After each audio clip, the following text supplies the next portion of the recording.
many say the Gospels aren't true. They're just stories that grew into legends as they were passed along. Well, if that's right, Christianity rests on myth, not history, and we'll never know the truth about Jesus. Well, in the next 12 minutes, I'm going to show you the historical evidence that points to the Gospel's reliability. We'll look at eyewitness dating, the accuracy of the historical details, and whether bias means we shouldn't trust the writers. And you'll see that you've not been hoodwinked. There's good reason to trust the New Testament. Well, Richard Dawkins says the four canonical Gospels have the status of legends, as factually dubious as the stories of King Arthur. So, are the Gospels just legends? Well, I've got a couple of answers. One, external evidence. Outside the Bible, historian Tacitus wrote that Jesus Christ suffered death under Pontius Pilate. There's also Josephus, a Jewish historian, who likewise confirms Jesus' death under Pilate. Then there's Pliny, who describes the early worship of Christ as God, early persecution of the Christians, and the rapid spread of Christianity within decades. King Arthur never had that. Okay, so Jesus existed, but maybe his followers developed the more miraculous mythical bits about him as time went on? Well, that's not how the Gospels read. They are written as history, not as magical folk stories. Adding miraculous bits isn't at all what the writers said they were doing. Luke tells us he used eyewitnesses and carefully investigated everything to write an orderly account. This is not someone wishfully adding to a myth for dramatic effect. Now, it could be false, but it's not written like a legend. But hang on, because there's stronger pushback to come. Yeah, objection 2. I get they're unlikely to be legends, but what if the writers just remembered stuff wrong, unintentionally? We all do it. There's a few things to say to this.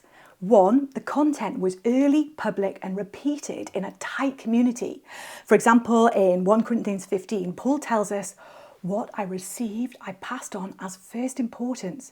And then he describes multiple eyewitnesses and rehearses the resurrection appearances. And he's writing this within 20 years of Christ's ministry. In this context, dodgy memories seem unlikely to have slipped through. And secondly, the disciples learned Jesus' teaching verbatim. In rabbi culture, disciples memorized their teacher's words. Hello, Aunt Zoe here, and there were likely written sources the Gospel writers used. Luke mentions this, and the overlap between the Gospels fit that picture. And also, what's interesting is in the non-overlapping sections of the Gospels, where they weren't sharing a source, they get incidental details right. For example, at the feeding of the 5,000 in John 6, Jesus asks Philip where to buy bread with no explanation of why Philip. But Luke 9 puts the scene near Bethsaida, and John 1 says Philip is from there.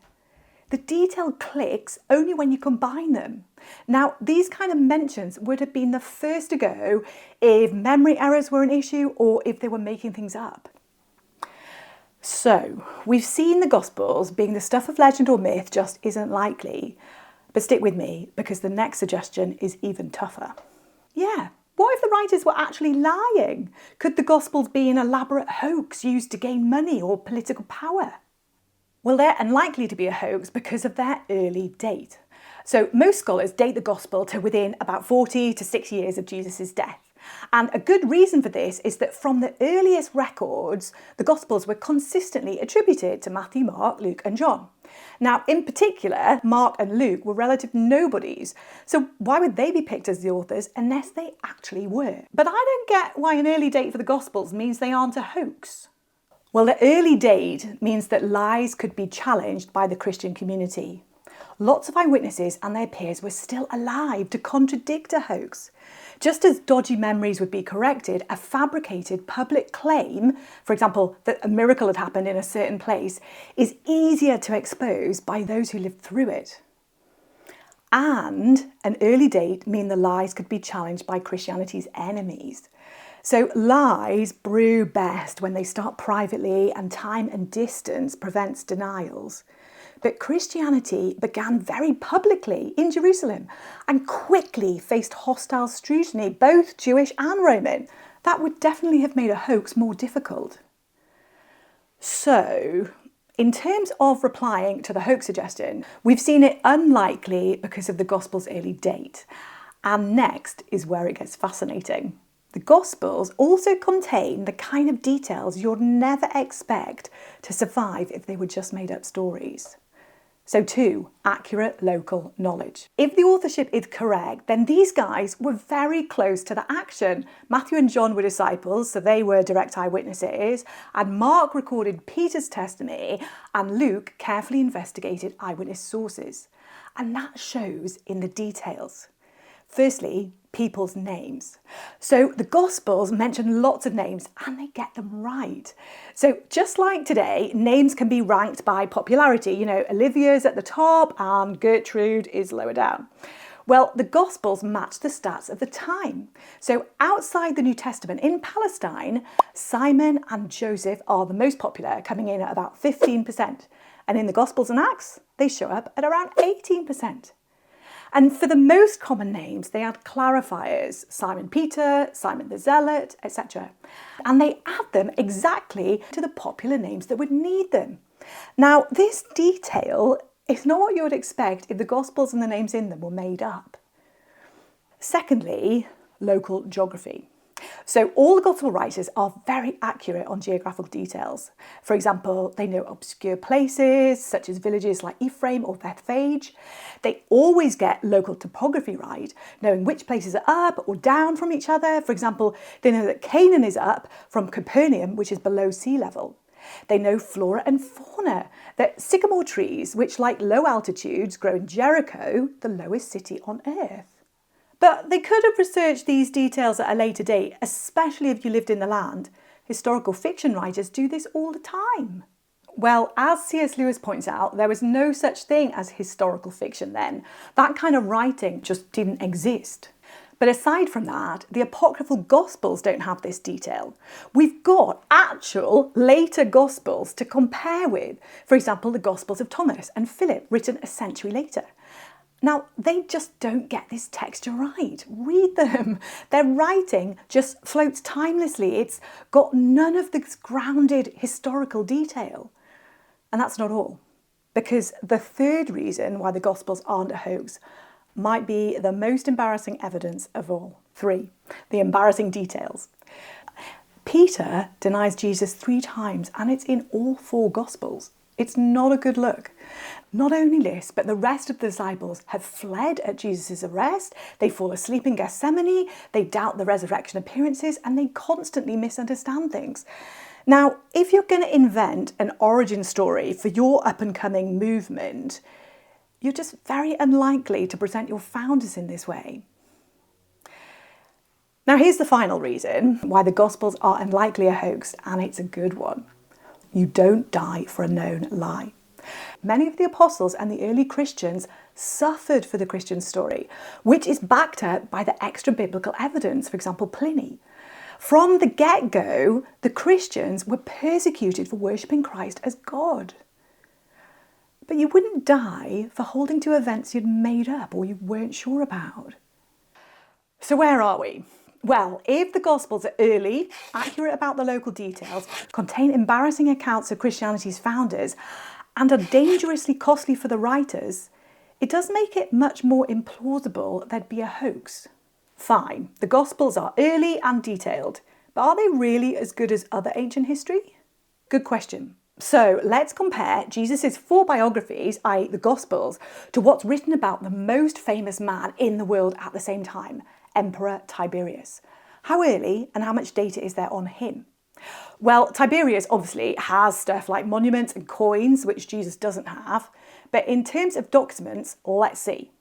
So Tiberius accounts, well, earliest copies 9th century. And there's 72,000 words, but lots of those are about the empire and not him. Jesus, earliest copies by the 2nd and 3rd century. And 60,000 words. And that's just the Gospels. Not bad for a carpenter from Nazareth. Okay, so Jesus has just as much good quality historical data as any other famous ancient person. But are you trying to say something more?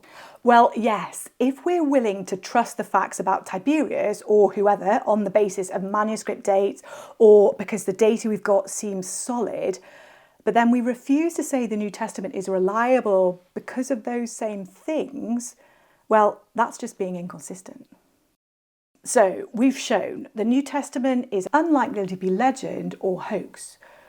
But I want to move now from defense to offense and tell you the real reason I think many historians still dismiss the Gospels and why that approach is actually bad history.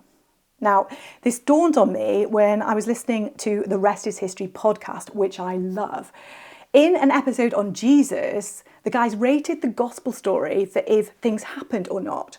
The non-miraculous bits happened. The miracles didn't happen. But they didn't give an argument. And then I realised that's how historians are trained to do history. It's called methodological naturalism.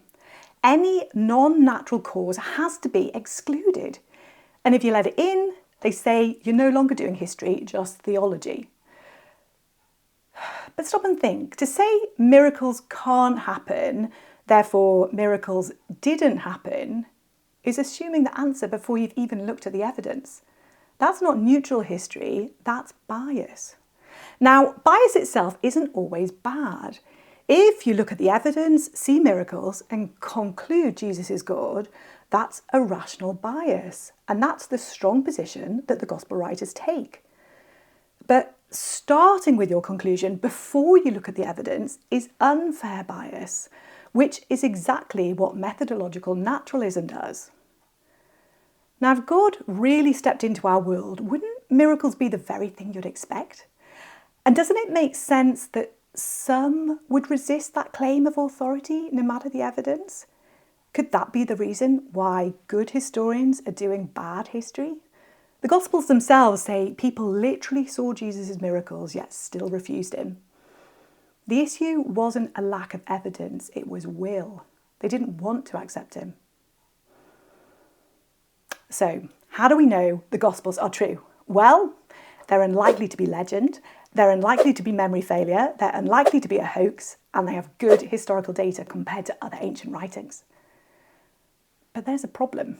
Even if everything written was legit and truthful, how can we be sure that what we've got now in our Bible is the same as what was originally written? Have the copies been corrupted over time? And if you want to know the answer to that question, check out this video.